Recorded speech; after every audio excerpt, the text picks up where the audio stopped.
pelestarian adat wonten daerah kula. Assalamualaikum warahmatullahi wabarakatuh. Dewan juri ingkang kula urmati, sumangga kita ngunjukaken puji syukur dumateng Gusti ingkang ubeng dumados. Awit karyanipun kita sedaya dipun paringi kawarasan ingkang tanpa upami ngantos dumugi sakmenika. Ing mriki kula badhe nindakaken pidato kanthi irah-irahan pelestarian adat wonten daerah kula.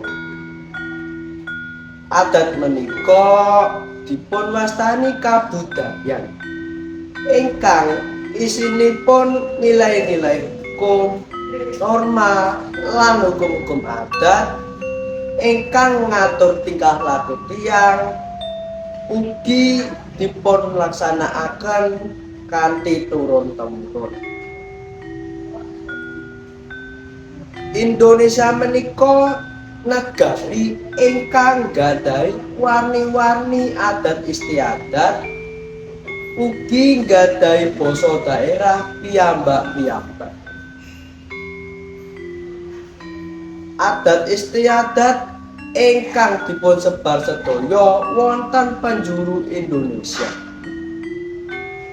Adat Jawa umpaminipun salah satunggaling adat ingkang tasih dipun laksanakaken ugi kelestarianipun tasih kajagi ngantos sakmenika. Masyarakat suku Jawa tasih asring migunakaken basa Jawa. Basa Jawa piyambak nggadhahi kalih jenis, inggih menika basa Jawa Moko lan basa Jawa Krama. Basa Jawa Moko piyambak biasanipun dipun ginakaken kangge kanca kaliyan kanca. Basa Krama biasanipun dipun ginakaken kangge tiyang nem dhateng tiyang sepuh. Basa Moko biasanipun dianggep kirang sopan, kasunyatan boten. Basa Krama dianggep paling sopan, nanging basa Moko lan basa Krama menika sami-sami sopan. Amargi dipun ginakaken basa Jawa kalebet unggah-ungguh basa. Kegiatan adat istiadat ingkang tasih dipun tindakaken khususipun ing Kitha Surakarta inggih menika sekaten.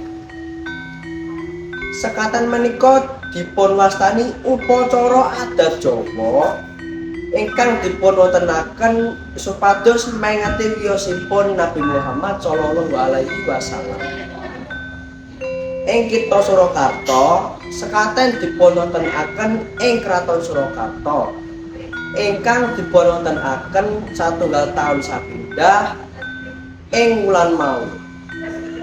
Kraton Yogyakarta ugi nggadhahi sekaten ingkang dipun tindakaken tanggal gangsal ngantos 12 Maulud. Kala wau kalebet adat istiadat ingkang tasih kajagi keaslianipun. Adat istiadat perlu dipun lestarekaken supados keaslian lan ciri khas adat istiadat Indonesia tasih kajagi keaslianipun lan ciri khasipun. Kanthi nglestarekaken adat istiadat, kita sedaya saged nglampahaken kanthi cara nggatosaken lan nyinau. Dewan juri ingkang kinurmatan,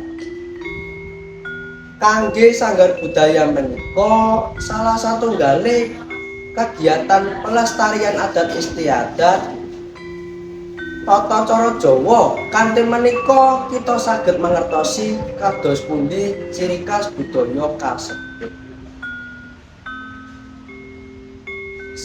Cukup semanten pidato kula, menawi wonten atur kula ingkang kirang pranani panggalih panjenengan sedaya, Kula nyuwun pangapunten.